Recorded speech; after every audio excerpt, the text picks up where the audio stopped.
Key to growing generational wealth is through long-term investments. And again, through long-term investments, again, I'm gonna keep going back to real estate. Fix and flips, that's one of my favorites. That's my baby, because that's something that I do, me and my kids. And they all have a role in this company. Yes, they have a job, a full-time job, both of them, but they have a role in the company because I want to put them in position. So when I get through, not when I'm dead and gone, when I get tired, when I wake up one morning and say, I'm not going to work anymore, y'all going to have to handle this. Then I wanted to have something in place. Did I have a lot of money when we started that? No, we did not. And we done did 5 houses in less than probably 6 months. So no, we did not have a lot of money, but we had a plan. We put a plan in place and we made sacrifices and we put money together. And this is money together from 21 to 26 years old. Or 26, well, she'll be 27 in a few weeks. But we put our little bitty money together and created a business that if we continue to run it like it's ran now, then that's a business that would take care of them when I'm dead and gone. It'll take care of their kids and so on. Land, real estate, collectibles, trust funds, stocks, all of those things would build generational wealth. You may say, I want a few rental properties. That's fine. You can buy a few rental properties and just hold on to them. You know, buy you one. You might not be making but $200 a month. But again, it's nothing wrong with that because one day that house is going to be paid off.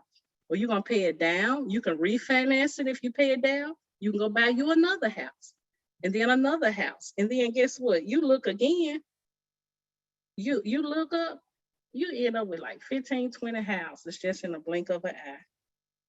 And that's money that's coming in every month because now you're a landlord for someone else. 90% of all millionaires are investing in some type of real estate. 90% of them, they are investing in some type of real estate. But we still have, even though they invest in real estate, we still have a large percentage that just don't spend their money wisely.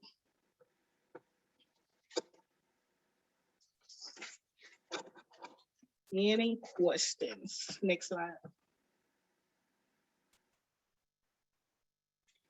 Is anything in the chat, Karan? You don't see anything in the chat? I'm sorry, I can't see the chat. Pastor Horton, can you see the chat? There's nothing in the chat. Okay. They'll probably ask towards the end. Okay. Homeownership is the most common way that I've been discussing that you can build generational wealth. If you're looking at your bank account and you see your debt repayments are on things that are not increasing in value, you are not building wealth. And what are those things? I'm glad you asked. Macy's credit card. That's not building wealth. John King rims. That's not building wealth. Walmart credit card. That's not building wealth. So if you see those things, that's not building wealth, we got to switch it up. Concentrate on paying those things off and get things that's going to be a wealth and which going to be you some house payments and stuff like that. Or investing into your business, some type of business. Because you want to keep in mind that you want to keep a good credit score. You want to budget. No matter how much money you make, you want to budget. Because the better control you have over your finances when you're making a little bit of money, the better control you will have when you start making a lot of money. Next slide.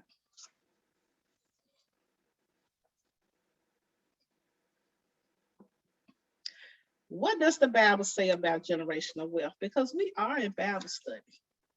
Pastor Horton started us out with a prayer. What does the Bible say?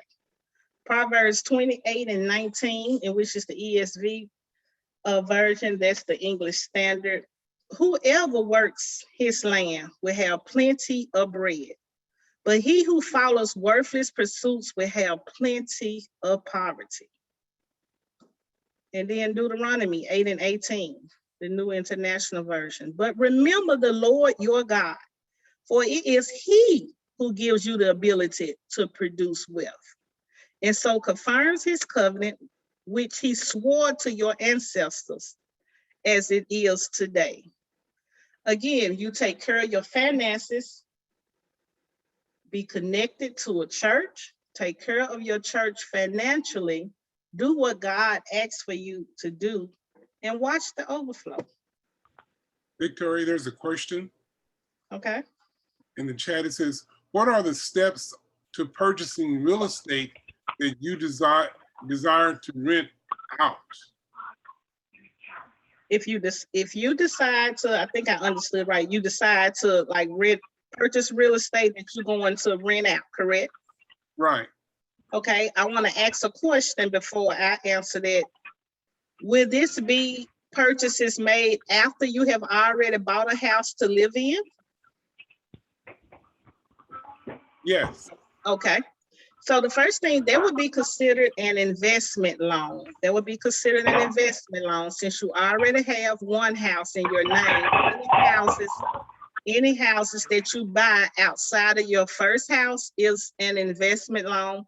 So the first thing that you would need to do is contact a bank, and it's several of them that do investment loans. Landmark is a big one, Landmark Bank, and I could get Karan a list of them that she can maybe, we can put them in the chat. We'll figure out something to get it to you, but Landmark Bank is one. Hard money lending is a way to go also. And what hard money lending means, they don't really look at credit, they look at the house. So if you see a house and it got look like it got good value in it, it don't need a lot of work, then you can get a loan based on that particular piece of property. Because if you go get an investment loan from the bank, most of them going to only finance like 75%.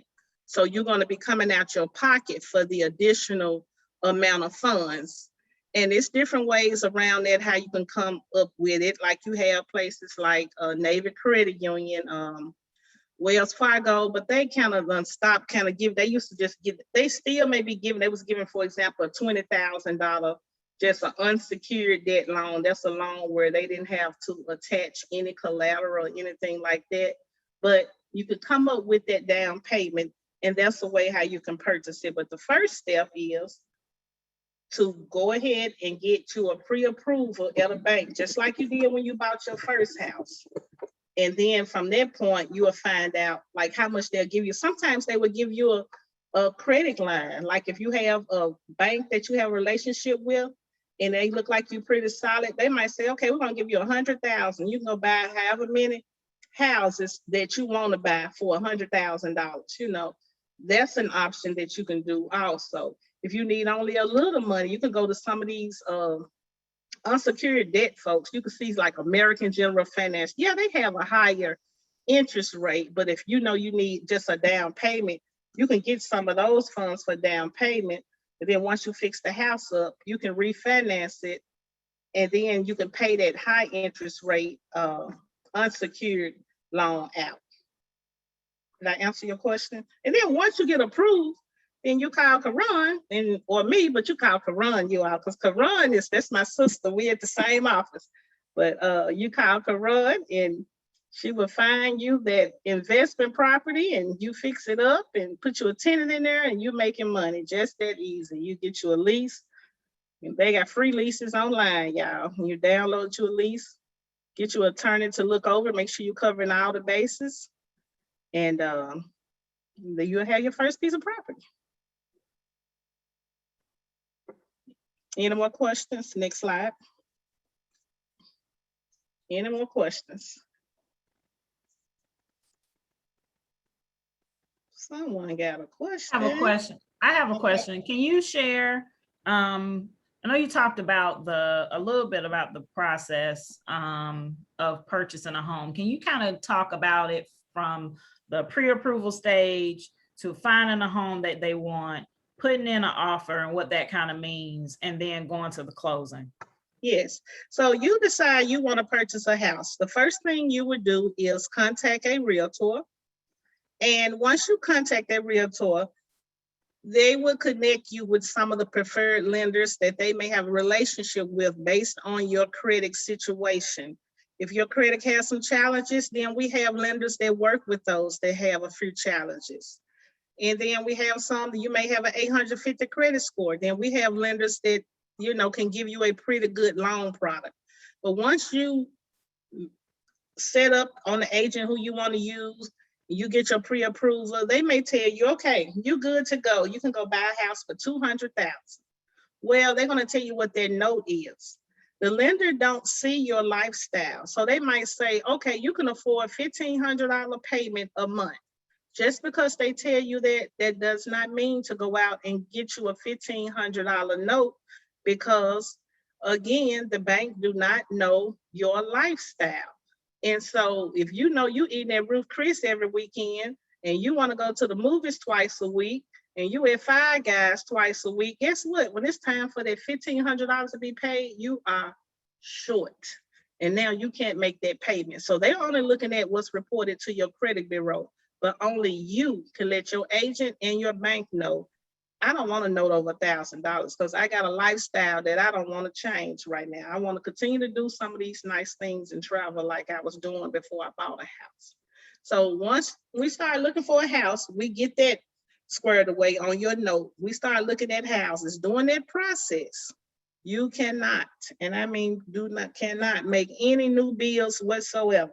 Please don't make any new bills. No new bills. Do Please not quit your job. Don't do it. Right. Please. Do not quit your job. Do not leave that job and go to another job and think we're not going to find out, because you're going to get your credit pulled probably 3 times during this whole process. That was in the beginning when we determined how much you got qualified for, probably halfway through, and then a day before closing. Your credit is going to be like a soft pull. And a soft pull means won't be that hard inquiry, but they're going to look and see that you go make any new debts. Have you not paid your bills in the last 30 days? So again, you want to be sure you listen to your realtor. You hire a realtor, you trust that realtor. You cannot listen to mama and grandmama, because mama and grandma bought a house 50 years ago, y'all, and the rules have just changed. They really have. In the market today, you get an approval of the house $100,000. If you want to be considered for that house, you're going to have to offer $120,000. Or you're just wasting time because inventory is low. And because inventory is over, the house you want, 20 other people want that same house. So now we got to play the bidding game. And it's not because we trying to get more money in our commission. Right, It has nothing to do with that. It has to do with how the market looks. Right. If you want the house, then you're going to pay what's necessary based on the market, not based on anything else. That is correct. So again, don't make any new bills. Listen to your realtor. Trust your realtor. If you have a realtor that you cannot trust with the advice they give you, then you do not have the right realtor, because you're going to have to trust that person, that they're going to guide you and get you in that house the most successful and easiest process way as possible, in other words. And then we go to the closing table. You're going to close on that house and you need to pay that house note every month. Okay, we got 2 more questions. How do you tap into your home equity? What are some of the requirements? And there's another question after that, but I'll let you do that one first. How do you tap into your home equity? What are some of the requirements? Okay, to tap into it, I mean, most of the banks right now will let you pull money out at 650 and above credit score. We have several that we deal with here in this city. Community Mortgage is a great one. Bancorp South is a good one. You got to have a little higher credit score, but you can basically go, oh my gosh, you all, there's so many banks out here that do refinances. But what you do is you contact that bank and you say, hey, I want to do a cash. If you want to pull money out, because it sounds like they said they want to tap into their equity. So you're doing a cash out refinance. You can also start at the bank that keeps your money because you already have a relationship with that bank. And you just say, hey, I want to do a cash out refinance. Then they're going to say, okay, they'll get some information, and they're going to look and see how much your house is worth. If your house is worth $200,000 and you only owe $50,000, then they're going to see how much money that you want to get. But keep in mind, the more money you get, you borrow. It's pretty much like, yes, it's your money, but at the same time, they're adding that money back to your principal. So you're going to have a note. In other words, you're going to have a note. So you have to make sure that new mortgage payment is going to be where you want it to be at, so you can still be comfortable. But it's a cash out refinance. It's really easy process. Some banks, depending on how much money you're getting back, they're going to come in the house and do a full appraisal, just like the appraisal was done when you bought a house for the first time. And then some banks will do what you call a drive-by. They'll just drive by and get the value if you're not trying to get a whole lot of money out. But if you're trying to pull down quite a bit of money, then they will come in the house and do a full appraisal to see if you have any upgrades and what have you done since you've been in the house. The second question is, can you discuss the first-time home buyers programs for the people who don't know it exists? Yes. First-time home buyer programs, again, is several banks that deal with these programs. You have Community Mortgage, Bank of America, Pinnacle Financial, First Bank, and I can go on and on. And what these programs are is they will assist with closing costs, and they will also assist with closing costs and assist with down payment. When you buy a house, you have two groups of costs. You have your down payment, in which down payment means if you're getting an FHA loan, that means the bank is going to require you to bring 3.5% of the loan amount to the table. And they're going to give you a loan for the rest. So if it's $100,000 house and you're getting a FHA loan, that's a government loan that's backed by the government, then you're going to have to come out your pocket with $3,500. And they're going to let you take out a loan for the rest. If you get a conventional loan, then that's 5% down. You come into the table with $5,000, and then you taking out a loan for the rest. Now, it's some banks that would give you 100% of the down payment with a 630, 620 credit score. Now, one bank off the top of my head that I deal with a whole lot with my millennials, my 20 and my 21-year-olds that's been buying houses, is First Bank. Because First Bank got a program that would give you 100%, y'all. 100%. You go in there and you need 150,000. Guess what? You're going to get 150,000. So now your down payment has been taken care of. Now you have to concentrate on your closing costs. To close a loan, it's going to take about 4% of the loan amount.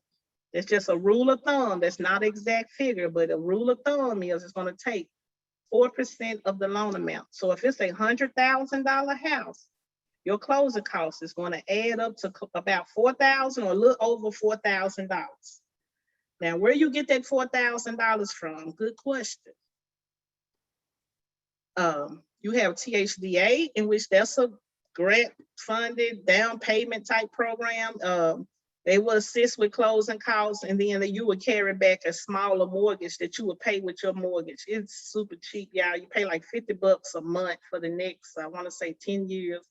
City of Memphis have a down payment assistance program. Shelby County have a down payment assistance program. All of these programs, your lender will let you know what you qualify for. So once you contact your realtor and tell them you're ready to buy a house, it's very important that you let that realtor know, look, be honest. I want a house, but I don't have any money. What can I do? And then the realtor will let you know, hey, I really need you to save up $2,000 at least. I need you to save up $2,500. I mean, I have folks that get in houses with $1,000 to their name. That's all they had. So you don't necessarily have to have $10,000, $15,000. I have people that need $20,000 to get in a house.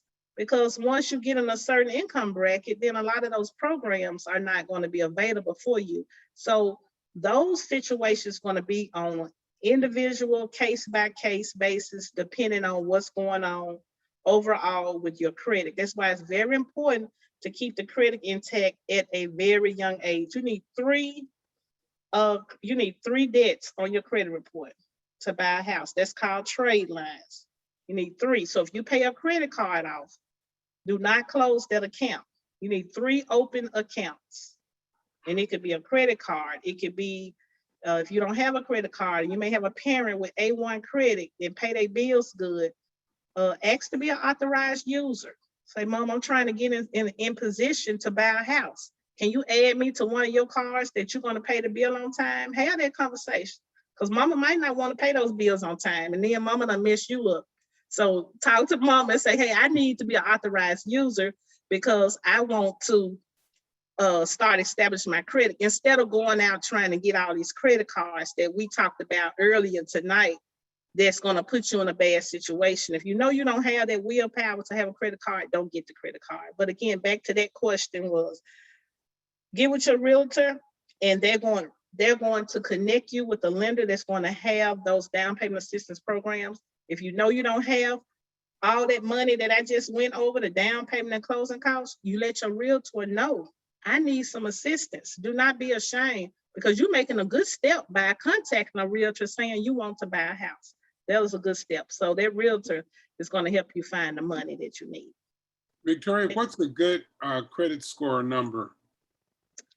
The good credit score number, you all, I'm gonna be honest, I got to say an 850 because 850 is the best credit score that you can have. And it's people that have 850s. But in order to get a loan with most lenders, you need to have at least a 630 to a 640 with most lenders. There's a few out there that is still doing 620, but to get a loan, you need to have at least a 640. But closest to 700 that you can get is awesome. Closest to 700 that you can get is awesome looking to buy a house. Another question is in the chat, can you talk about how a VA loan works? A VA loan is, of course, if you went to the military and everything and you had an honorable, discharge and you got your papers and stuff like that, it's a great loan. It's not a loan that is really in today's market.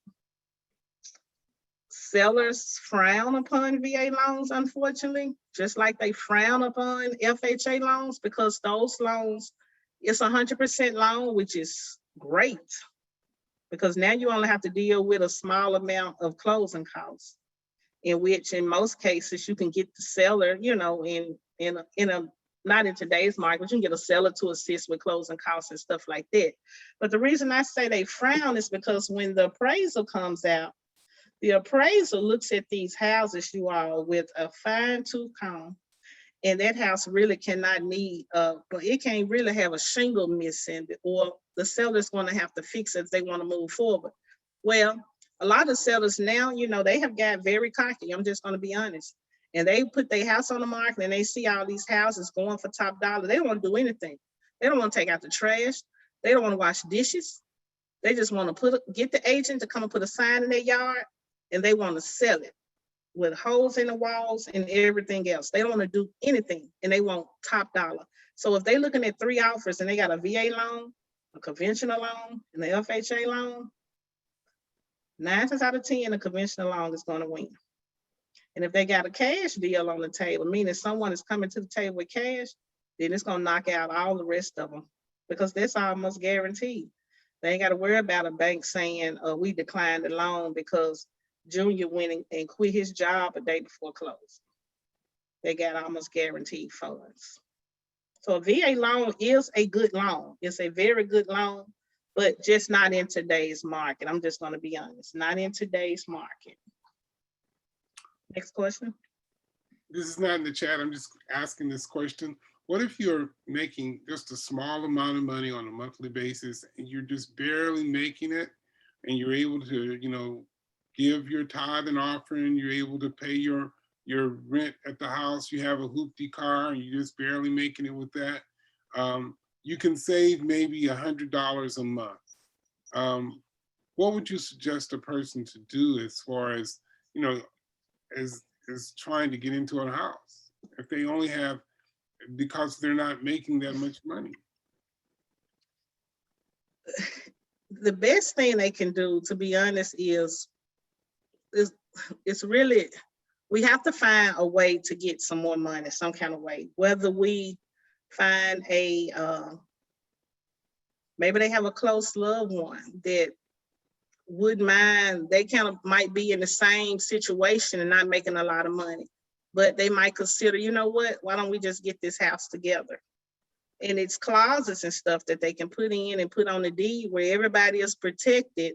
If it's two, just say if it's two unrelated folks that buy a house, everybody could be, you know, protected, but we can't make money just fall out the sky. If you don't have it, you just don't have it. And so, yes, you may want to get that house, but we still have to find that capital some kind of way, whether we come into money from someone that passed away and we come into money, or we try to find someone that can go into the mortgage with us.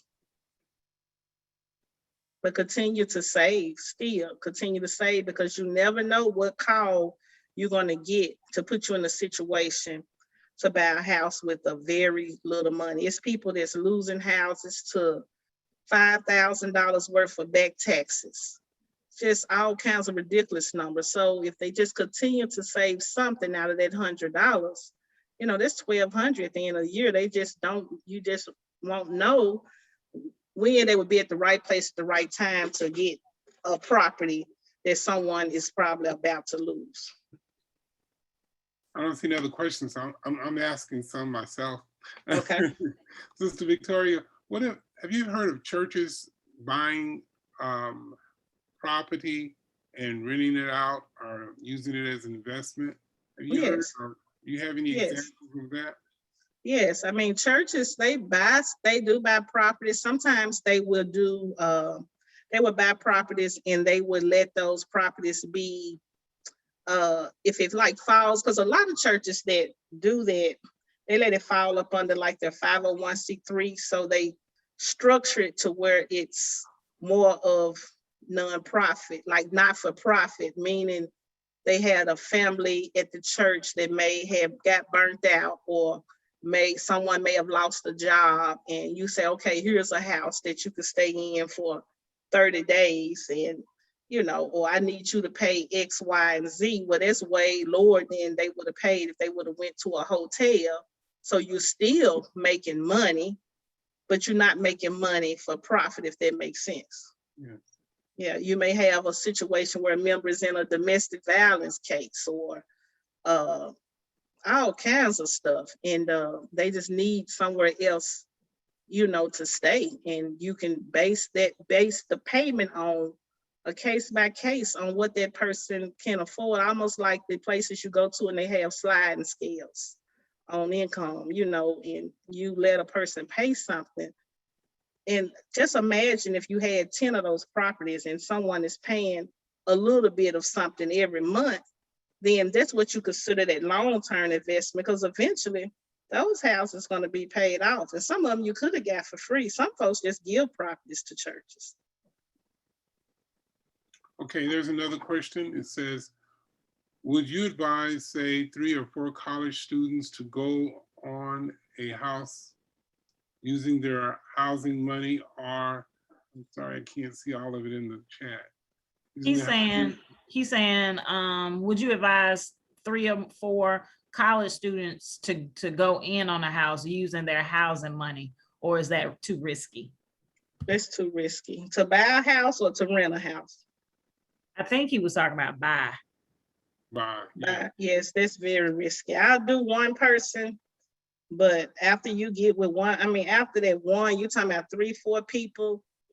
You know, it's not easy with, you know, it's not easy with grown folks living with other grown folks. I mean, You could ask married. I'm not married, but I've been married before. And even married couples, you know, two grown folks under a roof get it's some challenges that come with that. So you can imagine 3 or 4 friends. So no, I do not encourage that many.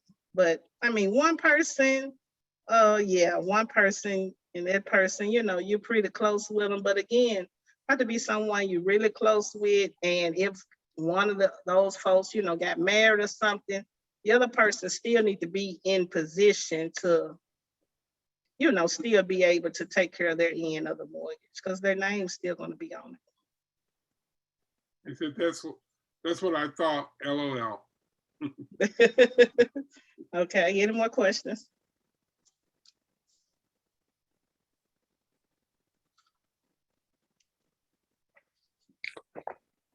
Yes, I have a question. Do you find there are quite a few older people buying homes now? And Yes. what would you suggest be the length? What would be the length of their loan that would probably be accepted? So would you give a 59-year-old a 30-year loan? Yes, yes. Do You you an think the bank 80-year-old would do can that? get a 30-year loan. They know that it's not gonna probably be paid out, but yeah, the banks don't really say, oh, you 80, you might not live but 2 years. I'm gonna give you a 5-year mortgage. You know, an 80-year-old walk in and get a mortgage just as quick. And that's what happens a lot in the, again, building that generational wealth. You got an older, you know, parent or grandparent that's, you know, credit and stuff is pretty good. I see it all the time. They would go, you know, get a house for a 30 or 25-year-old child and stuff like that. They assist with them. They will go on there with them because most of the time they on their fixed income and they really don't have much money, but they'll go on there to help that younger, you know, child to go ahead and qualify. But the younger child just need to set some real goals to say, hey, you know, grandpa, check up out of here. I need to make sure I got enough money to pay this mortgage. So be putting yourself in position to be making more money in the near future. But yes, to answer your question, it's no age limit. I mean, you 18, 19, you get your 30-year mortgage, you 99, you get 30-year mortgage, your credit good. Okay, so now I'm gonna put a question I'm gonna put a question in the chat about something that she has mentioned in her presentation, and who 2 folks who get it right, excluding the folks who won last week, 2 folks who get it right will receive a copy of this book. Now, my husband was supposed to deliver the books to the church while I was out of town. I don't know if that happened or not, but these are the books. This is the book that will be given away. I'm about to put it in the chat now.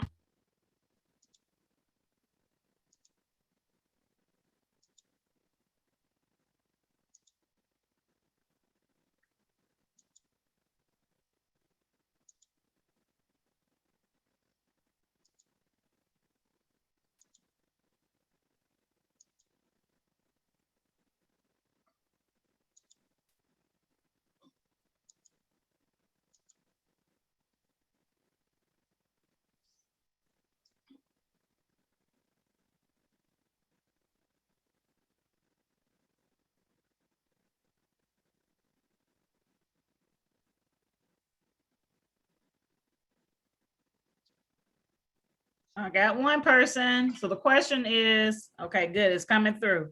The question was, what is the percentage of debt to income ratio that would not allow you to get a loan? And the answer is 50%. So I see Brooks, SLM, I don't know who that is. And then the second person is Latrine Knight. Is that your daughter?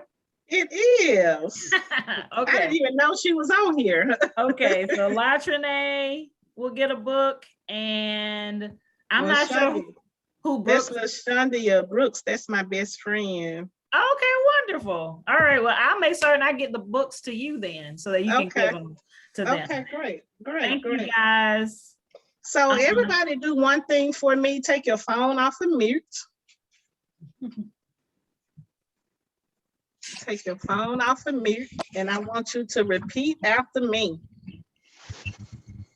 Generational curses Generational curses will end with me.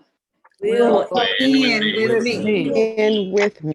And generational wealth And generational generational wealth will Generation begin wealth with me. will begin With with me. me. And that will concludes my, begin with me. you're right. That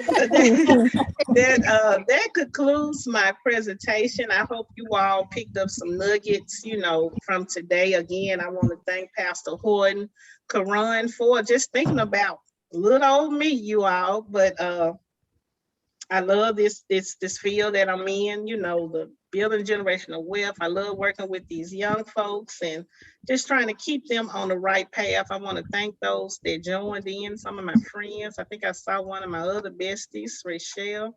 Been friends 30 years. I saw her name pop up, but 35 years. But my kids stay on here. So I just want, and they hear it all the time. Like, I'm so serious about credit, and they, both of them, they're hitting up close to almost 800, but I'm so serious on credit. And if it's some old folks, you want your kids to get some help on credit, you all, just give me a call, and this stuff is, I give advice for free. I don't charge for it. If they know they're getting ready to go make a purchase, just have them to call me. They don't have to use me. I want them to use Karan, because see, Karan, y'all, that's the agent at Longview Heights Seventh-day Adventist Church.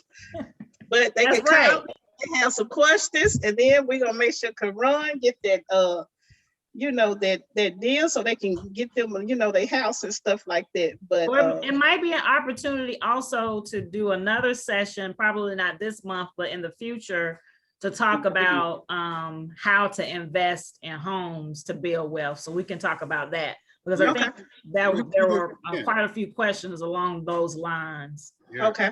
And there were a couple of questions about whether or not the presentation could be shared. And you guys gonna kill me. I totally blanked out on the recording. We're recording now, but we were halfway in. So forgive me on that. Forgive me, charging to my head. I was trying to make sure I did the presentation, and I was juggling a lot. And thank you for doing that for me. Thank you. You all. Yes, As soon ma'am. as we able to come back in person, like I can speak to y'all like with my eyes closed. Like I have no problems in person, but this Zoom, y'all, I could not hit the button for PowerPoint and talk at the same time. And I'm a multitasker, but it's something about not being able to see y'all and talk that mess with me. So thank you, Karan, because you was on that Yes, PowerPoint. ma'am. I couldn't do both. No problem. No problem. But we did get a good chunk of the presentation recorded, and I'll make sure I work with Michael Kirkwood to figure out how we can get that out on our page, on our Longview Heights YouTube page, or either on our Facebook page. So, and I'll also make certain that the one from last week is included. So the Latrine, you can come, make sure you join, read the book. This book, Don't Take the Cheese, when you get it. And then be sure to come on July 28th, because that's where we're going to be talking about retirement. And we'll have our very own Reginald Clark, P3 Financial Group. He'll be presenting about the book, but he'll also be talking about ways to build wealth, different instruments that can be utilized that many people don't know about, including stocks, bonds, cryptocurrency. I don't know if he'll really talk a lot about that, but I know that he'll be giving some really good information in regards to how to build your retirement nest egg. And the earlier you start preparing for retirement, the better. But the older you are, don't feel like you can't do anything, because you still can. So we're excited about that. And I think that's pretty much it tonight. We will do our closing prayer. Pastor Horton, do you have any final comments? Well, just a way of thanking again, Ms. Victoria Brown. You were fantastic. Everyone enjoyed you, and we will do this again, Karan. We have to, I can put it in the schedule. I like to see when all the different people are coming in and telling your friends about it. That's a real ministry, and I hope that this will bless so many people and you can share it with others. So thanks again, Sister Brown, for sharing. I didn't know Sister Brown, she's the daughter of Brother Taylor Phillips. So that's cool too. One of our members. just want you to remember that we will be doing this next Wednesday night, every Wednesday night in the month of July. In the month of August, you know, if you have a wonderful house, but you're sick in the hospital, you're not going to be able to use it. So we're going to be talking about health, how you can live a healthier lifestyle. We're going to be doing the Creation Health Seminar in August, starting August the 8th at 7 o'clock. So we're going to talk about healthful living and biblical principles that are right in the Word of God for us to live by. So I want you to remember that. It's going to be on the same Zoom channel, the one that you dialed in on, starting August the 8th. Thank everyone for participating.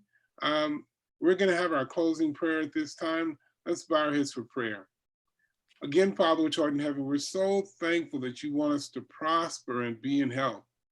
We want to make sure that we understand that every good gift comes from you and you own everything. The earth is the Lord's and the fullness thereof. Help us to be wise as we spend the money that you've given us. Help us not only to be thinking of ourselves and live a selfish lifestyle, but help us to know it's more blessed to give than to receive. Protect us as we leave this channel and help us to be safe wherever we go. Bless those that are hurting today, those that are going through difficulties. And Lord, help us to reach out and help someone else. We thank you so much for your love for us and your promise that you're coming again. In the matchless and mighty name of Jesus, we pray. Amen. Good night, everybody. Amen. Good night. Amen. Good Good night. night. Thanks so much. Hey, Thank you, night. Thank you. Victoria. Thank Thank you. you. Good night. Okay, Good night. bye-bye, y'all.